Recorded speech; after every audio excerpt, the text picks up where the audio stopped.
प्रधानमंत्री और उप मुख्यमंत्री के बारे में आपने जो बात कही थी वो सबसे ज़्यादा दोषी पीटीआई 1983 का है तो ये डिप्टी सीएम है। डिप्टी सीएम आज 46वां दिन हो गया, कहीं भी किसी प्रकार का आश्वासन बयान इनका हक में नहीं दिया। और हमारे साथी उससे मिले जींद और चाणा के अंदर, उन्होंने एक ही बात जवाब दिया कि हुड्डा पर FIR दर्ज कराओ। ये तो सीधा दिख गया कि राजनीति दुर्भावना, इसमें तो कोई शक नहीं रही आज। लेकिन मेरा ये मानना है, एक कैल का बच्चा ने वर्जिश बीजेपी के खिलाफ वोट मिले और हरियाणा के अंदर 10 सीटें आई, वो जनता ने दी थी, उसकी जेब में नहीं थी। और जनता का एक विश्वास था कि भाई नया छोरा है, कुछ जनता के हक कराएगा, धरातल से जुड़ा है।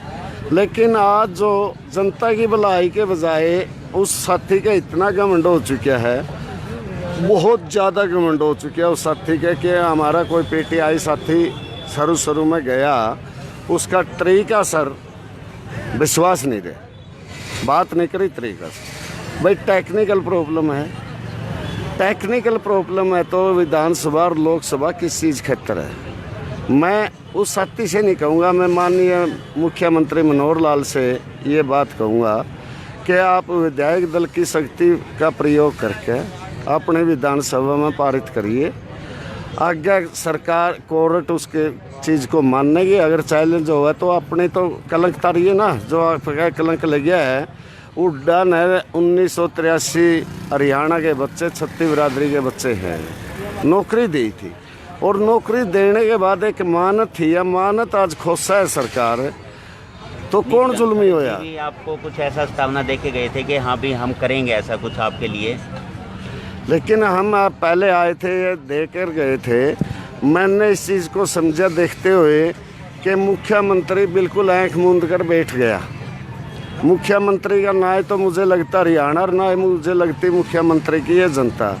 जब मुख्यमंत्री ने आँख मूंद ली, उसके बाद मैंने परसों नरवाना के अंदर SDM से इच्छा मृत्यु का ज्ञापन दिया। माननीय राष्ट्रपति, प्रधानमंत्री, गृह मंत्री, मुख्यमंत्री, मेरे को ये भी मालूम है सरकार हो सकता है इजाज़त ना दे, लेकिन मैं सरकार से ये कहना चाहता हूँ, मेरी रिखेड़ भी नहीं करेगी सरकार, वो मना कदम उठाना है। अगर हमारे 1983 ना बहाल होए, बिल्कुल मेरा पूरा गांव, पूरा परिवार, पूरा गांव इस बात से सहमत है। लेकिन मेरी खापे हैं जो 110 खापे जुड़ी हैं, उन्होंने एक बोला भाई कल आप मीटिंग बुलावांगे, उससे पहले ऐसा कोई कदम नहीं उठाना। और हमारे साथ हमारे पीटीआई साथी थे, तो सारे पीटीआई साथियों ने एक ही चीज़ कहा है, कल से परसों से जब मना कराया, आज आल हरियाणा के अंदर पीटीआई साथियों ने इच्छा मृत्यु दिया अपनी मर्जी से। मैंने किसी पीटीआई साथी से ये नहीं कहा आप भी ये इच्छा मृत्यु दो, मैं क्यों कहूँगा, जब मेरे से किसी ने नहीं कहा मैं दूसरे से क्यों कहूँगा। और इन पीटीआई साथियों ने आश्वासन दिलाया है मेरे से कि भाई अगर तुम यूँ कदम उठावा, उससे पहले हम हज़ारों की संख्या में हम पहले कदम उठाएंगे, हम आपको मरता हुआ नहीं देख सकते। आप बिना स्वार्थ के, बिना लालच के हमारी सपोर्ट में कर रहे हो और आप अपनी जान जोखिम में डाल रहे हो, लेकिन हम ये काम नहीं करने देंगे। हज़ारों साथियों ने हमारे से आश्वासन दिया कि पहले हम करेंगे। वो इन साथियों की इच्छा में मैं नहीं कहता इस बात में, लेकिन मैं एक चीज़ कहता हूँ, जहाँ राजा अन्यायी हो वहाँ जीने का भी अधिकार है। एक ही दे दो ना, आप दे दो, आप दे दो, एक ही बताइए। आज आप यहाँ बैठे हो इस बारे में, आज ये 46वां दिन है पीटीआई के अनशन, और सरकार के कान पे कोई जू नहीं रहेंगी। जो भी 1983 पीटीआई हटाए गए हैं ये बिल्कुल निर्दोष है, ये सुप्रीम कोर्ट ने माना है, ठीक है। लेकिन एक ये राजनीतिक वजह से जो 1983 परिवार उजाड़ दिए हरियाणा सरकार ने, इसके हम निंदा करते हैं। और ये आज तक का इतिहास रहा है कि 10 साल की सर्विस करने के बाद इनको निकालना ये बहुत ही गलत है। और सुप्रीम कोर्ट ने भी ये मानना है कि जिसकी सर्विस 8 से 10 साल हो गई है तो उसको उसकी सर्विस के आधार पे, उसके अनुभव के आधार पे उसको रखा जाए। चाहे वो कच्चे ही क्यों ना लगे हो। और ये तो पूरी भर्ती प्रक्रिया के हिसाब से लगी है। और जो सुप्रीम कोर्ट ने इसमें खामियां मानी हैं तो वो है हरियाणा स्टाफ सिलेक्शन कमीशन के इंटरव्यू की, जो 25 से 30 कर दिए गए बगैर नोटिफिकेशन के। तो सारी गलती हरियाणा स्टाफ सिलेक्शन कमीशन की है। तो उनको ना दोषी मानते हुए पीटीआई को दोषी मानना ये सरासर गलत है। सर आपका परिचय? मैं Anil Bagri, all Haryana power corporation union में यूनिट वाइस प्रेसिडेंट और सर्व कर्मचारी संघ से संबंधित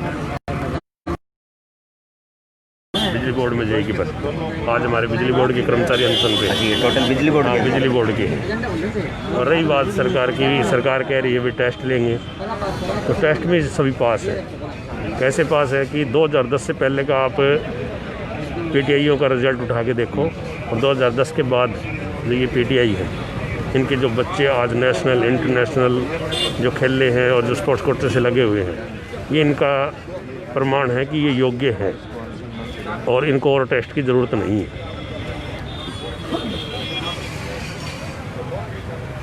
हाँ नमस्कार जी, बताएंगे आपका परिचय करें? मैं राजवीर हूँ भाई, टीएस सब डिवीज़न का प्रेसिडेंट हूँ। और आज हम समर्थन देने के लिए आए हुए हैं पीटीआई भाइयों को। आज हमारे संगठन का ये आदेश था कि उनको समर्थन देना है। आपको कुछ ऐसा लगा कि ये सही पे है? बिल्कुल सही है जी, बिल्कुल सही है। ये तो सरकार की हठधर्मी है जो इनको वो कर रही है, जो मतलब एक फरमान सुना दिया, इतने परिवार उजाड़ दिए। ये 1983 को नहीं, ये तो 19,983 हो गए। एक आदमी के पीछे 10-10 आदमी हैं। भूखमरी वाला काम हो गया, बेचारे क्या करें। किसी ने इस तनख्वाह पर लोन ले रखा है, कहाँ से पाड़ेंगे। किसी का बेचारा घर बनने लग रहा है, किसी के बच्चे पढ़ रहे हैं, क्या करेंगे। ये बिना सोचा समझे एक फरमान सुना दिया, जिसका हम बिल्कुल वो मानते हैं, इसको विरोध करते हैं। ठीक है, धन्यवाद जी।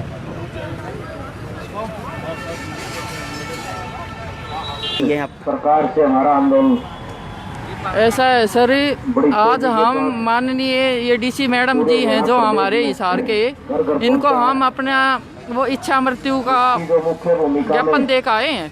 हमारे तमाम और हम मैडम से रिक्वेस्ट की है कि मैडम जी इनको जल्दी से माननीय प्रधानमंत्री, राष्ट्रपति जी, मुख्यमंत्री जी के पास भेजा जाए। हमारे घर की बहुत बुरी हालत हो रही है, हमारे बच्चे भूख से तड़प रहे हैं, बिलख रहे हैं। इसलिए हम तड़प कर और जीना नहीं चाहते। इसलिए हम राष्ट्रपति महोदय से गुहार लगाते हैं कि हम इस अपमान क्या जिंदगी नहीं जीना चाहते। हमें एक विधेयक ऐसा ला के दो। हम भाई, हमारे बड़े भाई रंगी राम जी हैं, इनके साथ सभी 1983 पीटीआई अपनी इच्छा मृत्यु के लिए उनको एक ज्ञापन दे के आए हैं। इसको जल्दी से पास करके भेजें हमारे पास। हम भूख से तड़प रहे हैं, हमारे बच्चे इतने परेशान हो रहे हैं। एक मैं विधवा औरत, 54 साल की उम्र मेरी, मैं कहाँ से, मेरे सिर से साया उठ रहा है, तो मैं कहाँ से अपने बच्चों का पेट भरूंगी। तो मैं माननीय प्रधानमंत्री जी से गुहार लगाना चाहती हूँ, जल्दी से विधेयक को पास के। और हम बिल्कुल भी इस अपमान के साथ जीना नहीं चाहते। ठीक है, धन्यवाद। अच्छा हाँ जी, अब बताइए, जो कल एक तो धनखड़ जी आए थे उनके बारे में, तो उन्होंने आपको क्या चेतावनी दी थी?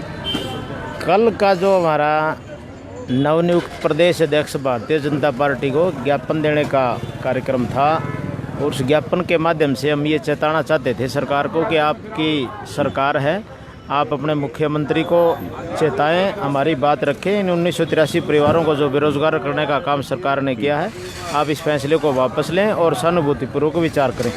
तो उसके बाद में जैसे वो हमारे बीच में पहुंचे, उन्होंने अपनी बात रखी। उन्होंने यह कहा कि भाई, मैंने आपके जो विभिन्न संगठन हैं बार बार मेरे से मिले भी हैं, और हमने मुख्यमंत्री जी से ये बात कही है कि इन परिवारों का जल्द से जल्द हल करके कोई इनका तरीका निकाला जाए, जिससे इन परिवारों को दोबारा से जॉब में बहाल किया जाए। तो एक आश्वासन के रूप में ही है, उसके अंदर कोई ठोस कार्रवाई आज तक नहीं हुई है, जिसकी हम हरियाणा सरकार से जो आस लगा रहे थे कि भाई सरकार हमारा जल्द हल निकालने वाली, लेकिन सरकार की नीयत हमें साफ दिखाई नहीं दे रही। सरकार कहीं ना कहीं हमारे साथ धोखेबाजी का खेल खेल रही है, और हम इसकी कड़े शब्दों में निंदा करते हैं और फिर मांग करते हैं कि जल्द से जल्द इन 1983 परिवारों को बचाने का काम हरियाणा सरकार करे। तो आज जो आपने ज्ञापन दिए हैं, वो जब आदमी के जब सर के ऊपर से पानी उतर जाता है उसके बाद वो इच्छा मृत्यु मांगता है। तो आज ऐसा क्या हुआ कि आपने इच्छा मृत्यु के ये लिए- स्थिति है हमारे परिवारों की कि हमारे जो बच्चे कहीं कोचिंग ले रहे थे, कहीं स्कूलों में थे, कहीं विश्वविद्यालयों में थे, कहीं बच्चे स्पोर्ट्स में थे, तो उन बच्चों की जो फीस की बात है, वो बच्चे घर जाते हैं, हम तब उनके जो मायूस चेहरे हैं वो हमारे से देखे नहीं जाते। और वो बच्चे भी और हमारे परिवार के लोग भी इस बात से दुखी हैं कि हमारा जो रोज़गार था वो सरकार ने छीन लिया, तो हमारा पेट कैसे भरेगा, हमारी जीवन लीला कैसे चलेगी। इसलिए हमने ये फैसला लिया है कि हम अपनी जीवन लीला को ही समाप्त कर लेते हैं। इस निर्दयी सरकार के शासन में हम रहना नहीं चाहते। सरकार ने जो भेदभाव करके, सरकार की जो राजनीतिक द्वेष का जो कारण हम बने हैं, हम इस प्रदेश में रहना नहीं चाहते, इसलिए इच्छा मृत्यु की मांग हमने की है। सर आपने जब मांग की है ये, तो उसके जो पीछे आपके जो पीछे हैं, आपके बच्चे हैं और है भाई है बहन है, उनके बारे में नहीं सोचा आपने? वो जो परिवार के जो सदस्य हैं वो हमारे साथ ही इच्छा मृत्यु में शामिल हैं। वो लोग भी अपनी जीवन लीला उसी दिन समाप्त कर लेंगे जिस दिन हम 1983 पीटीआई और हमारी जो खाप पंचायत के साथी हैं जैसे रंगीराम जी हैं और तमाम जो साथी हैं वो उसमें शामिल है। हम सभी सार्वजनिक रूप से फांसी लेने का काम करेंगे। हमारे बच्चे नहीं रहेंगे इस राज में, क्योंकि हमारे साथ जो न्याय हुआ वो राजा उनके साथ भी तो न्याय करेगा, इसलिए वो बच्चे भी नहीं रहना चाहते। हमारे परिवार के सदस्य यहाँ रहना ही नहीं चाहते कि वो अपना जीवन समाप्त करना चाहते। ये फैसला है हमारा।